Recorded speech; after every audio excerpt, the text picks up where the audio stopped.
Alhamdulillah, alhamdulillahilladzi bi ni'matihi tatimmu shalihat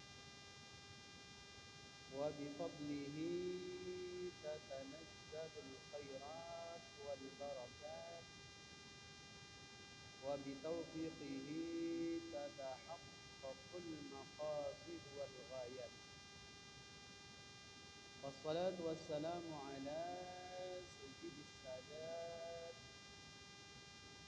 wa ala alihi wa ashabihi ahlil fadaili wal karamat.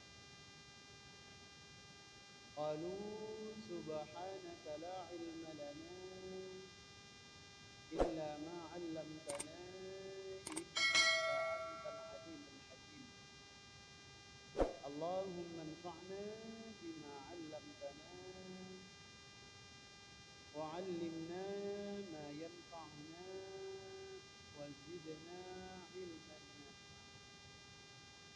Allahumma a'inna 'ala dzikrika wa syukrika wa husni ibadatik, amma ba'd. Pertama sekali yang kami hormati segenap pengurus Dewan Kemakmuran Masjid Baitus Salam, yang kami muliakan Bapak Imam Masjid Baitus Salam, para alim ulama, tokoh masyarakat, serta seluruh jamaah, Bapak Ibu yang sudah hadir pada malam hari ini. Mari kita bersyukur kepada Allah dengan sama-sama kita mengucapkan Alhamdulillahi Rabbil Alamin atas segala nikmat yang telah Allah karuniakan kepada kita, dan bersalawat kepada Rasulullah dengan kita mengucapkan Allahumma salli ala Sayyidina Muhammad wa ala ali Sayyidina Muhammad. Jamaah sekalian yang dimuliakan oleh Allah, alhamdulillah malam hari ini kita bisa kembali duduk bersama-sama. Ini tinggal 2 kali lagi pertemuan. Setelah itu masuk bulan suci Ramadan. Coba ya. Tinggal 2 minggu lagi nih guys. Ya. Sekarang, kemudian 2 lagi. Setelah itu udah masuk Maret.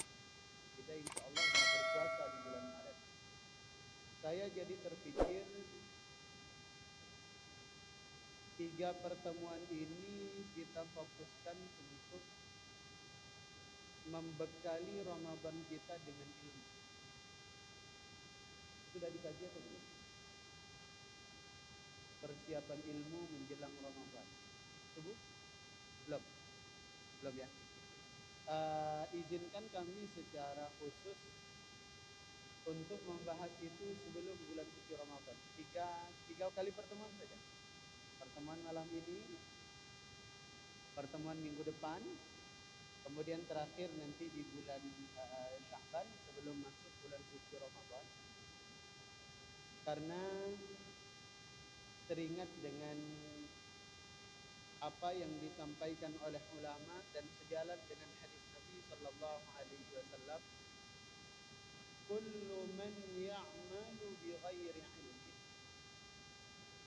Siapapun di antara kita yang beramal, mungkin salat, mungkin puasa, mungkin zakat, atau amal ibadah apapun. Siapapun di antara kita yang beramal bighairi ilmin, tanpa bekal ilmu yang cukup, maka a'maluhu mardudatun la tuqbal. Maka setiap amalnya itu tertolak dan tidak diterima. Nah, tergerak kita untuk membahas tema khusus perihal seputar Ramadan, Bapak Ibu sekalian, sebab jangan sampai Ramadan kita tahun ini sama saja dengan Ramadan yang lalu. Hanya sekedar menahan lapar, hanya sekedar tidak makan, tidak minum, hanya sekedar membayar zakat, entah puasanya sah atau tidak, entah zakat fitrahnya sah atau tidak. Polemik itu yang perlu kita sadari bersama-sama, jangan-jangan itu menjadi sebab mengapa selama ini ketika Ramadan kita meningkat beramal, ketika Syawal kembali kendor lagi. Padahal Syawal itu kan artinya meningkat. Tanda seseorang sukses di bulan suci Ramadan adalah ketika amalnya di bulan Syawal meningkat. Tapi kalau di bulan Syawal kan rata-rata menurun, yang awalnya masjid ramai jadi kembali lagi sepi. Yang awalnya banyak bersedekah nggak ada lagi sedekahnya. Yang awalnya berpuasa nggak ada lagi puasanya. Itu salah satu penyebab terbesar adalah itu. Maka kesempatan malam hari ini kita bahas satu tema yang paling penting dulu untuk kita ketahui, yaitu tentang mubtilatus shaum. Hal-hal yang membatalkan puasa. Jadi malam hari ini kita bahas tentang yang membatalkan puasa. Pertemuan yang akan datang kita bahas tentang zakat. Apakah iya panitia zakat itu adalah amil zakat? Dan pertemuan terakhir nanti kita bahas kesalahpahaman kita seputar bulan Ramadan. Baik, malam hari ini kita akan fokus kepada yang paling inti dulu, yaitu apa saja yang bisa membatalkan puasa kita. Karena sangat disayangkan ketika kita berpuasa dan kita sadar bahwa puasa kita batal, itu mudah. Mengapa mudah? Karena kita sadar bahwa puasa kita batal, sehingga di bulan Syawal dan bulan berikutnya kita sudah berencana kapan mau mengganti hutang puasa. Sebab kita sadar bahwa itu batal. Yang sangat dirugikan adalah ketika kita berpuasa, tidak sadar bahwa puasa itu batal, padahal sesungguhnya batal, sehingga kita menyangka di bulan Syawal, oh saya nggak ada hutang puasa. Padahal hampir setiap harinya puasanya batal. Karena melakukan sesuatu yang berpotensi membatalkan puasa. Nah, apa saja nih yang membatalkan puasa? Nah, waktu Isya nggak lama lagi. Satu, ada 9 poin nanti kita bahas. Yang pertama, sengaja memasukkan sesuatu ke dalam 5 lubang tubuh. Saya ulang, sengaja memasukkan sesuatu ke dalam 5 lubang tubuh. Apa 5 lubang itu? Satu, udah pasti ya, mulut. Satu, dua, hidung. Tiga, mulut sudah, hidung sudah. Apalagi? Telinga. Tiga. Ada 2 lagi, depan dan belakang. Jadi apapun yang melewati 5 rongga tubuh kita ini, mau itu cair, mau itu padat, semuanya membatalkan puasa. Tapi ini harus kita jelaskan lebih terperinci lagi. Yang masuk mulut itu sejauh mana bisa batalin puasa? Misalnya mulut dulu.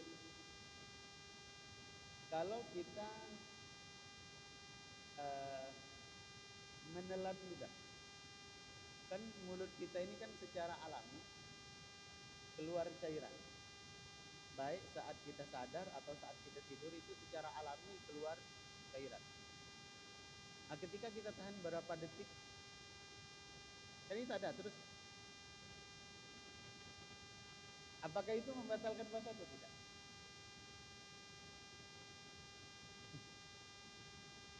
Membatalkan puasa atau tidak? Kenapa tidak? Kan tadi poin pertama kan sengaja memasukkan sesuatu ke dalam 5 lubang. Salah satu 5 lubang yang dimaksud adalah, kenapa tidak membatalkan? Karena nggak memasukkan. Kan bahasanya sengaja memasukkan. Sementara yang kita telan itu adalah sesuatu yang memang udah di dalam. Maka sepakat para ulama kalau air liurnya udah keluar, kemudian dimasukkan lagi, nah itu batal. Tapi selagi di mulut dan kita telan, itu nggak batal. Contoh, Misalnya kita bulan Ramadan nonton TV gitu kan. Entah kenapa kalau di Ramadan itu iklan-iklan TV pada menarik semuanya. Ada sirup di situ, ada itu kayaknya memang sengaja lah iklan-iklan itu. Nonton TV misalnya di siang bolong gitu ya, cuaca lagi terik, terus ngeces kan. Pas sudah nyampe sini kita mohon maaf kita nggak berbicara jorok, ini berbicara ilmu. Udah keluar nih ke sini, kemudian kita hirup lagi, masuk ke dalam kita telan, itu batal puasanya. Kenapa batal? Karena sesuatu yang sudah di luar dan sengaja kita masukkan. Kalau misalnya, ini yang sering sekali ditanya oleh ibu-ibu, kalau icip-icip makanan itu, kalau istri kita di rumah masak dan masaknya untuk menu keluarga berbuka, biasanya nggak perlu diicip, nggak masalah, karena insya Allah keluarga akan memahami kalau agak masin sedikit, kalau agak terlalu manis sedikit itu akan memaklumi, karena istri kita juga sedang puasa. Tapi masalahnya kalau mau dijual, kan pembeli nggak mau tahu. Begitu masakannya terlalu asin, besok nggak balik lagi dia beli takjil di situ. Kalau besok terlalu hambar, nggak balik lagi dia beli di situ. Berarti kan mau nggak mau harus diicip. Demi supaya bisnis ini jalan terus. Paling tidak sepanjang Ramadan orang balik ke situ untuk beli berbuka. Pertanyaannya batal atau tidak? Kalau dicip, misalnya masak rendang, gimana Pak Imam? Jangan ditelan. Kan masak rendang lah misalnya. Terus masak apa lagi? Gulai. Masak apa lagi? Sayur asam. Masak apa lagi? Tumis kangkung. Semuanya lah pokoknya. Tempat satu meja kenyang juga tuh diicip. Misalnya diicip-icip, apakah membatalkan puasa? Maka jawabannya tidak. Karena masuk ke dalam tenggorokan itu baru masuk ke dalam mulut itu baru bisa membatalkan puasa kalau sudah lewat di tenggorokan. Kalau belum lewat di tenggorokan nggak batal. Contoh, misalnya bapak-bapak buka permen, kemudian ditaruh di mulutnya, dimut aja dari pagi sampai sore, itu nggak batal. Tapi dimut loh ya, jangan ditelan loh ya. Ya meskipun ngapain juga ya. Tapi misalnya diemut. Apa kabar Pak? Itu tidak membatalkan puasa, karena membatalkan puasa itu ketika sudah lewat kerongkongan, ketika sudah lewat tenggorokan. Nah, kalau ludahnya masuk beda cerita, ludahnya kan manis juga tuh kan? Ludahnya manis berarti batal itu. Berarti batal. Nah, sama seperti tadi. Alangkah hebatnya Allah meletakkan indera perasa itu bukan di tenggorokan. Indera perasa itu ada di mana? Di lidah kan? Pak Imam nih chef. Kalau kita nyicip kan semuanya sudah terasa nih di lidah. Saya lupa dulu belajar biologi itu. Pokoknya sebelah sininya itu rasa pahit, sebelah sininya rasa manis, sebelah sini udah ada tuh semuanya. Jadi nggak perlu kita nelen, kita udah ngerasa bahwa itu apakah manis, apakah pahit, apakah asin, apakah segala macam sudah ada tuh. Jadi kalau ditanya apakah membatalkan puasa atau tidak icip-icip makanan itu, tidak, dengan syarat tidak ditelan. Berarti setelah itu dilepeh dong Ustaz, wajib. Tapi bukan hanya dilepeh. Karena kalau dilepeh, misalnya bumbu rendang, terus kita icip. Ini udah pas, terus kita lepeh, mohon maaf. Tuh misalnya. Pertanyaannya masih ada sisa nggak di sini? Kemungkinan besar masih. Kemungkinan besar masih. Maka ketika ini sisa bercampur dengan air liur, itu masih ada bumbu rendang tuh. Maka untuk ibu-ibu atau bapak-bapak yang berjualan nanti di bulan Ramadan, kemudian harus menyicip makanan sebelum kita jual itu, maka pastikan setelah diicip bukan hanya dilepeh apa yang tadi diicip, tapi juga berkumur-kumur. Dan kumur-kumurnya pakai air mineral ya, jangan pakai sirup marjan. Marjan ya modus itu namanya. Nah boleh. Dalam kasus seperti itu boleh. Yang penting nggak lewat di Hongkong. Yang ulama berbeda pendapat kalau yang kita telan adalah dahak. Dahak yang bukan di tenggorokan ya. Dahak yang di luar tenggorokan. Contoh di hidung. mohon maaf, ini sepertinya terkesan jorok. Kalau kita flu, begini, itu kan ada dahak ya, ada dahaknya. Kalau kita flu, kemudian itu ada dahak keluar dari apa? Dari lubang hidung itu ke tenggorokan. Apakah itu batalin puasa?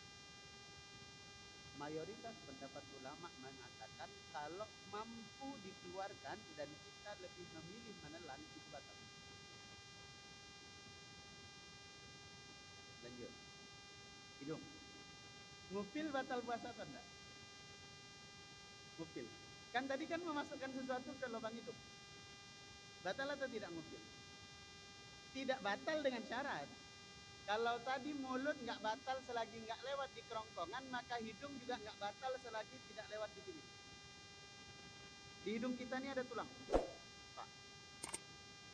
Tulang ini bukan hanya sebagai pelindung hidung kita, tapi juga sebagai isyarat kalau kita itu ngupil, pakai jari apa saja, mungkin jari telunjuk atau jari ini, itu pasti mentok di tulang sini. Saya nggak mungkin contohkan ya, karena habis ini saya mau salaman sama Pak Imam. Saya habis ngupil salaman pula. Ini mentok di sini ada tulang. Kalau melewati tulang ini, otomatis puasanya batal. Otomatis. Contoh, misalnya Bapak hari Minggu gitu ya, mau ngopi lagi puasa, mau berangkat kerja libur, akhirnya diambil pisau. Saya duduk aja lah di depan rumah. Ini lewat ini. Melewati tulang itu sampai biasa kita mau terasa mau bersin, itu batal puasanya. Batal. Meskipun hanya dengan secara fisik. Pertanyaannya, kalau kita istinsyak batal atau tidak? Istinsyak itu kesunahan sebelum kita wudhu kan sunnah untuk hirup air. Sedikit informasi, tidak betul kalau cara istinsyak kita itu begini. Tangan kita dibasahin terus gini. Itu bukan istinsyak. Istinsyak yang dicontohkan oleh Rasulullah itu tampung airnya, terus kita hirup. Hirup ke hidung ya. Kalau di kumur itu namanya mabah. Kalau istinsyak dihirup ke hidung. Pertanyaannya batal puasa atau tidak? Kalau sampai kita hirup dan tidak terasa perih, tidak terasa panas di hidung, belum batal. Tapi kalau menghirupnya terlalu semangat, sampai terasa perih, bahkan puyeng, kalau nggak terbiasa bahkan gelap pandangan ini, itu fix batal puasa. Itulah mengapa dalam mazhab Syafi'i, kalau kita berpuasa, makruh hukumnya kita istinsyak. Kenapa makruh hukumnya untuk istinsyak? Karena kalau nggak berhati-hati, menghirupnya terlalu kencang, itu bisa melewati tulang sini airnya. Batal puasa. Telinga. Korek telinga batal atau tidak? Sama. Di telinga ini ada tulang. Kalau kita korek telinga, pakai jari saja, mentok nih. Jari telunjuk mentok, jari ini pun mentok, ada tulang. Tapi kalau mohon maaf, ada di antara kita yang jari kelingkingnya, kalau jari kelingkingnya ada kuku yang panjang, kemudian dimasukkan ke dalam, itu kemungkinan besar melewati pembatas tulang. Itu artinya puasanya seketika itu juga batal.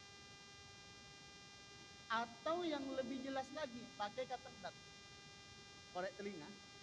Misalnya habis sholat subuh gitu ya, mau berangkat kerja, habis mandi segala macam, udahlah korek telinga dulu biar bersih. Mumpung ini hari Jumat, kan sudah bersih-bersih kan, sebelum kita Jumatan kan, dikorek-korek lah itu telinga pakai cotton bud, puasanya batal. Karena cotton bud itu sudah melewati tulang di telinga. Itulah mengapa kalau kita puasa, dalam keadaan puasa ya, siang harinya, berenang itu hukumnya makruh. Kenapa berenang hukumnya makruh? Sebab kemungkinan besar air itu lewat dari beberapa rongga tadi. Mungkin lewat hidung atau lewat telinga. Bahkan kalau Bapak nggak hati-hati, mandi aja bisa batal puasanya. Gimana ceritanya, Ustaz? Kalau Bapak mandi, terus pakai gayungnya, saya nggak tahu jamaah hari raya ini pakai gayung atau udah shower. Kalau pakai gayung terus terlalu semangat, sampai terasa di telinga itu kalau kita pukul-pukul kepala, teng teng teng teng. itu batal puasa. Itu batal. Apa bukti batalnya? Ketika udah bunyi nih, teng teng teng teng, terus kita apa namanya? Merengkan lagi ke arah berlawanan, kan keluar airnya. Airnya hangat atau tidak? Belum pernah ini dipegang gitu. Pas keluar itu pegang. Itu airnya hangat. Kenapa airnya hangat? Karena dia sudah masuk ke rongga tubuh yang dalam, rongga telinga yang dalam. Sementara suhu tubuh manusia itu hangat. Maka apa yang masuk ke dalam tubuh dan keluar lagi itu pasti hangat. Air ingus itu hangat. Air mata itu hangat. Orang muntah-muntah itu hangat. Orang keluar air dari telinga, airnya itu hangat. Kenapa? Suhu tubuh manusia itu di dalam itu hangat. Makanya kalau kita kemasukan air, tang tang tang tang tang terus kita keluarin, itu airnya hangat. Itu menandakan juga puasanya menjadi batal. Depan belakang sudah otomatis. Sudah otomatis nih belak. Makanya kentut di kolam renang itu membatalkan puasa. Kenapa? Ya meskipun secara etika ngapain juga kita kentut di kolam renang. Ketika kita di kolam renang kan mohon maaf, belakang kita itu kan tutup ya. Ada penutup otomatisnya gitulah. Dan nggak seperti keran masjid. Kalau keran masjid kan lama dipakai, dol dia kan. Tapi itu ciptaan Allah jadi awet. Ini katup otomatis ini. Air nggak masuk. Tapi kalau kita kentut, kan katupnya kebuka. Ketika katup kebuka, memperbesar peluang air masuk ke dalam. Maka batal. Maka depan dan belakang, mohon maaf, ini mesti saya jelaskan. Hanya boleh beristinja, membersihkan najis, baik setelah buang air kecil atau setelah buang air besar, hanya boleh menggunakan perut tangan. Gimana?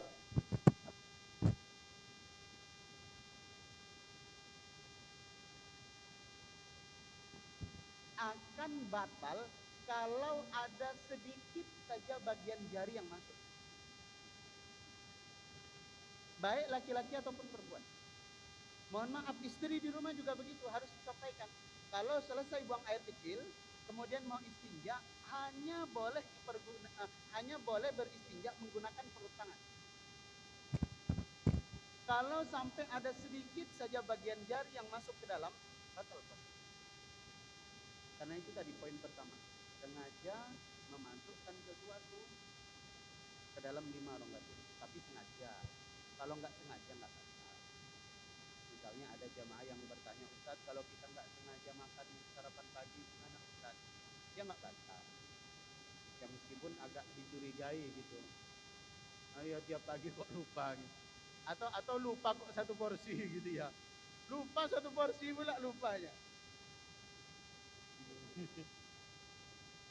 Nah, poin yang kedua, apa ini yang juga membatalkan puasa kita? Muntah dengan sengaja. Itu membatalkan puasa. Kalau tidak sengaja tidak. Misalnya nanti di ujung Ramadan kita pulang kampung, mungkin tidak terbiasa perjalanan jauh, tiba-tiba setahun sekali kita perjalanannya jauh, naik pesawat, naik mobil travel, naik lagi kapal, belok-belok lah jalannya misal, kemudian kita mabuk. Kita mau batalin puasa, sayang Ustaz, dah jam 6 sore, 10 menit lagi dah azan maghrib. Sementara kita muntah Ustaz, apakah boleh melanjutkan puasa? Boleh, tak batal.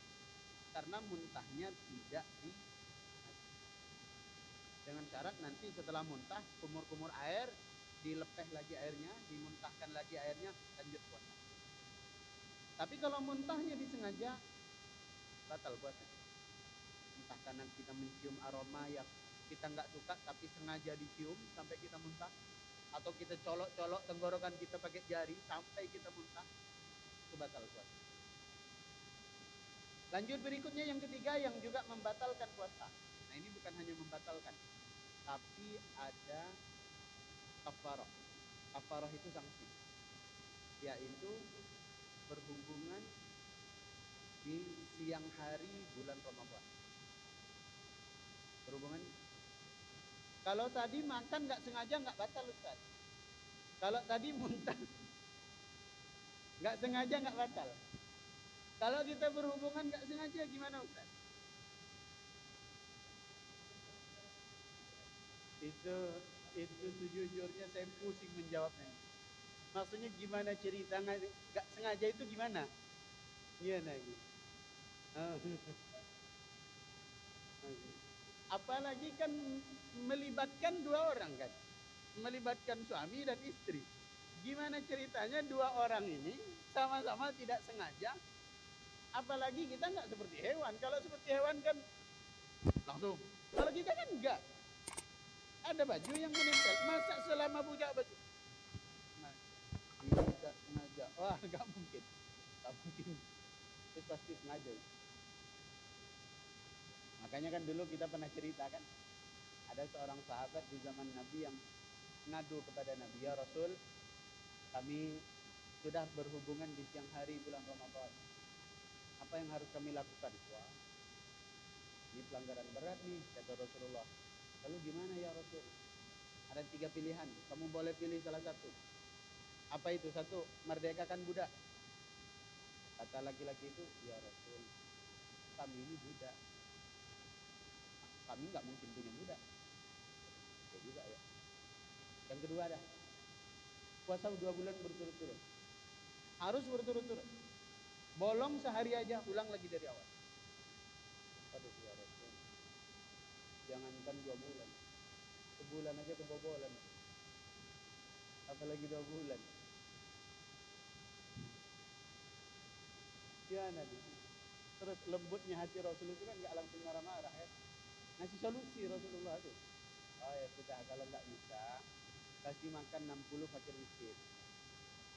Jawab lagi sahabat itu, ya Rasul, di kampung saya yang paling miskin. Andai saya Rasulullah, oh, udah merajuk lagi, udah marah-marah sudah. Ini miskin bertingkah pula nih. Tapi Rasulullah tidak. Ya Rasul, saya yang paling miskin di kampung saya, ya Rasul. Akhirnya apa yang dilakukan oleh Rasulullah? Mengambil 1 karung kurma, dikasih ke sahabat itu nih, 1 karung. Separuhnya kamu ambil, separuhnya kamu bagi kepada tetangga-tetangga kamu yang juga kurang. Ini menjadi dalil, termasuk dikuatkan dalam ayat Al-Quran. Ini sanksi yang harus ditebus kalau kita batal puasa karena berhubungan. Tapi jangan terlalu alim, jangan terlalu cerdas. Ini saya tidak mengajari untuk kriminal ya. Saya tidak mengajari untuk kriminal, tapi ini ilmu. Kalau puasa kita batal karena berhubungan, maka berlaku itu tadi. Karena memerdekakan budak nggak mungkin, berarti kan sanksinya tinggal 2 kan, kita pilih. Puasa 2 bulan berturut-turut atau memberi makan 60 fakir miskin. Itu kan kalau batal puasa gara-gara berhubungan. Sementara aduh, kita udah gak sabar nih nunggu maghrib Ustaz. Lalu gimana, kita batalin aja dah dulu puasanya. Dengan cara apa? Minum. Sengaja minum. Setelah itu kan puasanya batal kan. Setelah dia batal baru dia berhubungan. Berarti dia batal puasa gara-gara minum atau gara-gara berhubungan?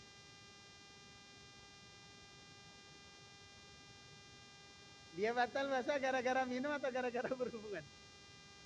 Gara-gara minum. Tapi ini tolong jangan dijadikan ide ya.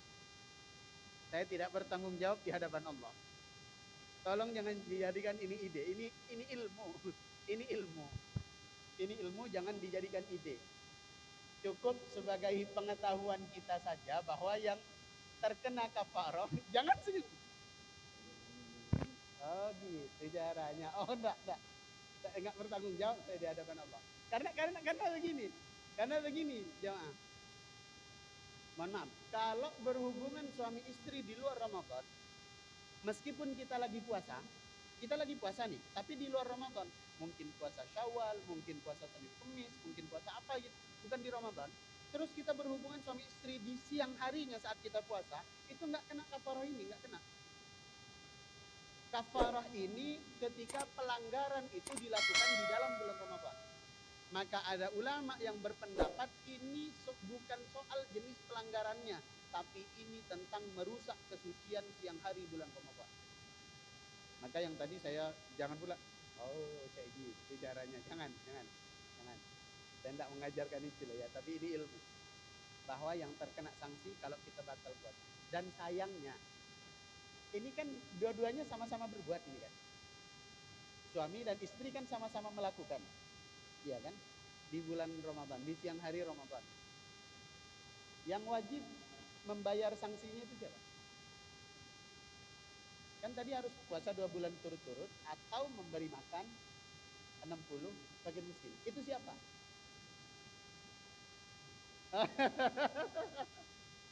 Allah. Iya, iya, iya, iya, iya. Yang ngajak duluan. Antara yang ngajak atau yang mancing gitulah ya kira-kira. Allah. Tapi ternyata tidak. Dalam syariat hanya dibebankan kepada laki-laki. Hanya dibebankan kepada laki-laki. Nah, itulah pokoknya. Pokoknya kalau dia menolak nggak terjadi itu. Sudah. Poin berikutnya, saya bahas satu poin lagi supaya tetap ada di jam 7:30 kan Indonesia. Hah? Oh ya. Ya termasuk yang lama yang sering kebobolan tadi. Nah, ya. Nah, yang berikutnya yang terakhir yang akan kita bahas pada malam hari ini yaitu mohon maaf, inzalul mani, keluarnya sperma dengan disengaja. Itu membatalkan puasa. Kalau nggak disengaja tidak. Misalnya bapak siang-siang tidur, kemudian entah gimana ceritanya bangun-bangun celana udah basah, sarung udah basah, pas dicek, waduh ternyata nggak batal puasa. Karena keluar tapi tidak. Tapi kalau sengaja batal. Baik dengan cara yang halal atau dengan cara yang haram. Emang ada Ustaz? Ada. Kalau dengan cara yang haram misalnya, kita menghayal sesuatu, memikirkan sesuatu, sampai keluar, kan haram. Meskipun nggak berhubungan. Atau ada cara yang halal juga. Ini mohon maaf mesti saya jelaskan. Misalnya istri sedang halangan. Istri sedang halangan kan kita nggak boleh. Karena itu dilarang kan. Tapi kan bukan berarti harus menjauhi istri sepanjang istri halangan. Ada banyak cara supaya kita tidak terjerumus ke dalam perzinahan. Kan yang diharamkan antara pusar dan lutut. Kemudian misalnya dikeluarkan dengan mohon maaf badannya istri atau tangannya istri atau apapun. Itu kan halal. Tapi itu kita lakukan saat kita berpuasa, terutama puasa Ramadan, otomatis puasanya batal. Kalau menggunakan badan kita sendiri kan batal plus dosa. Kalau menggunakan istri tidak dosa tapi batal. Nah, itu beberapa poin yang kita bahas pada malam hari Allah. Sebelum kita tutup ada tanya jawab. Silakan tentang hal-hal yang berpotensi membatalkan puasa. Ya, silakan.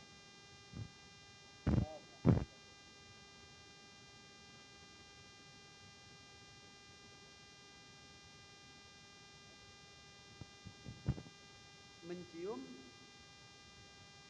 ya minyak kayu putih atau fix inhaler atau apa gitu ya. Pertama, kalau pertanyaannya batal atau tidak, tentu tidak. Kenapa tidak? Karena yang masuk itu hanya aroma. Aroma yang kecium itu nggak membatalkan puasa. Yang kedua, kenapa tidak membatalkan puasa? Karena fix inhaler itu kan gede. Mungkin nggak lewat tulang di sini? Nggak mungkin kan? Nggak mungkin, maka tidak batal. Tapi kalau pertanyaannya makruh atau tidak? Nah, kalau pertanyaannya makruh atau tidak tergantung. Kalau misalnya kita menggunakan itu karena kita sakit, mungkin kita flu, mungkin kita demam, mungkin hidung tersumbat. Kalau nggak pakai itu sengau kita ngomong sehari-hari, maka pakai itu nggak makruh. Tapi kalau kita tanpa hajat menggunakan itu makruh. Allah. Ada lagi Pak? Mana satu? Ya boleh. Assalamualaikum.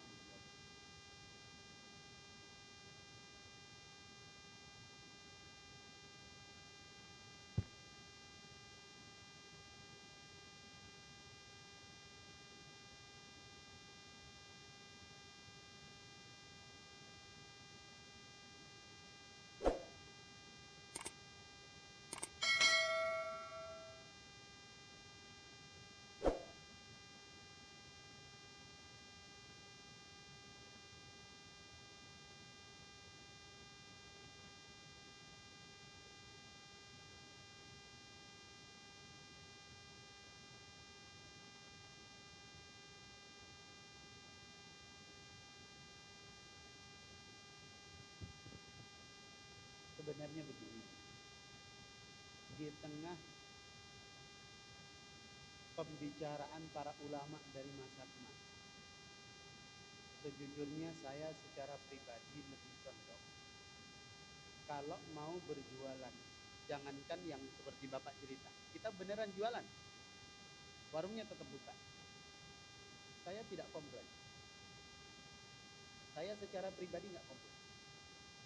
Apalagi kita hanya pemasok mungkin atau pensuplai bahan-bahan pokoknya, bahan-bahan masakannya. Kita buka aja warung, saya secara pribadi nggak komplain. Kenapa secara pribadi nggak komplain? Karena begini, berpuasa itu azasnya adalah bukan kita yang berpuasa minta dihormati, tapi yang berpuasa belajar menghormati. Karena nggak pernah ada orang yang sedang beribadah kepada Allah dan dia minta dihargai. Hargai kami dong, kami lagi ngaji nih. Hargai kami dong, kami lagi apa nih? Nggak, azasnya itu justru dengan ibadah kita belajar menghargai orang lain. Yang kedua, ketika seseorang, mungkin dia muslim, buka warung makanan di siang hari bulan suci Ramadan, kalau niatnya benar, itu justru berpahala. Kenapa? Kan ada juga orang muslim yang ketika puasa ketika Ramadan dia nggak puasa. Misalnya istri yang lahiran, istri yang menyusui, perempuan yang haid, laki-laki yang sakit, kemudian musafir, itu kan semuanya nggak puasa. Jadi bahkan orang Islam sendiri di bulan Ramadan belum tentu dia berpuasa. Maka kalau niat dia buka warung untuk memudahkan orang lain yang tidak berpuasa supaya tidak sulit mencari makanan, tidak masalah. Yang bermasalah itu memang sengaja dia niatkan untuk menggoyahkan imannya orang yang berpuasa. Itu pun bukan salah yang buka warung, salahnya yang memang tergoda. Kalau memang nggak kuat imannya, ditutup warung sebatam ini, tetap ada cara dia masak Indomie di rumah. Ini bukan soal warung buka atau tutup, soal iman kita kuat atau tidak. Kalau imannya kuat, dibakar sate itu di depan kita. Nggak ada kita tertarik tuh. Nggak ada. Jadi saya sendiri lebih condong kepada pendapat yang kedua. Sekali lagi ini perbedaan pendapat dan akan terus diperbincangkan. Tapi saya secara pribadi, ada anak kecil yang juga nggak puasa. Bagaimana kalau orang yang ngekos di kosannya nggak ada dapur, nggak ada apa, terus Ramadan istrinya sakit atau mungkin punya anak kecil, kemana mau beli makan? Kalau semuanya tutup. Jadi tergantung kita mau dilarikan. Karena yang nutup pun juga baik, Ini kan saya menghormati bulan Ramadan, Ustaz. Bukan tentang orang-orangnya, saya nutup lapak ini juga karena menghormati bulan Ramadan. Semuanya berpuasa, masa saya meskipun saya puasanya tidak batal, meskipun orang nanti mampir mungkin dia karena memang nggak puasa, tapi kan saya makruh, Ustaz, lihat rendang saya ngiler, lihat perut saya ngiler apa, nggak salah juga, sama-sama baik. Tapi jangan pula ketika bulan Ramadan penjual makanan ini jadi berkuranglah sedikit. Kita hanya mengandalkan jualan takjil, Ustaz, yang biasanya dari pagi sampai malam warung itu buka. Allah. Ya, silakan. Ada tadi, Pak? Atau sudah terjawab? Oh ya. Waalaikumsalam warahmatullahi wabarakatuh.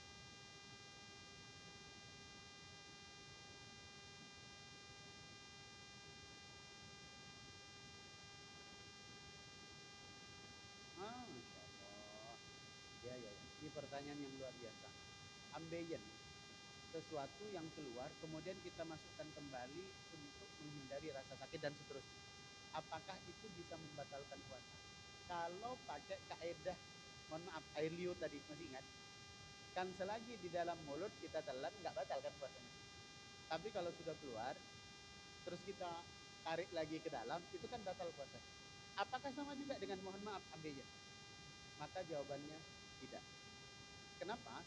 Karena kalau air liur yang sudah keluar, kita tarik lagi ke dalam, itu nggak ada hajatnya, nggak ada urgensinya, nggak ada kepentingannya. Apa pentingnya air liur yang udah keluar, kita tarik lagi ke dalam, dan kita sengaja telan? Fix membatalkan puasa. Tapi dengan ambeien, itu justru biasanya dimasukkan lagi ke dalam untuk mengurangi rasa nyeri atau apa, saya kurang paham tentang hal itu, tapi itu demi kebaikan kita, maka silahkan. Allahu a'lam. Tapi ingat, yang dimasukkan hanya yang keluar saja. Jangan berikut dengan yang di luar. Termasuk mohon maaf ya, ayat anggota tubuh. Allah. Ada lagi? Cukup? Baik, kalau sudah tidak ada, kita lanjut di pertemuan yang akan datang tentang persiapan ilmu jelang masuk bulan Ramadan. Subhanakallahumma wa bihamdika asyhadu an la ilaha illa anta astaghfiruka wa atubu ilaik. Assalamualaikum warahmatullahi wabarakatuh.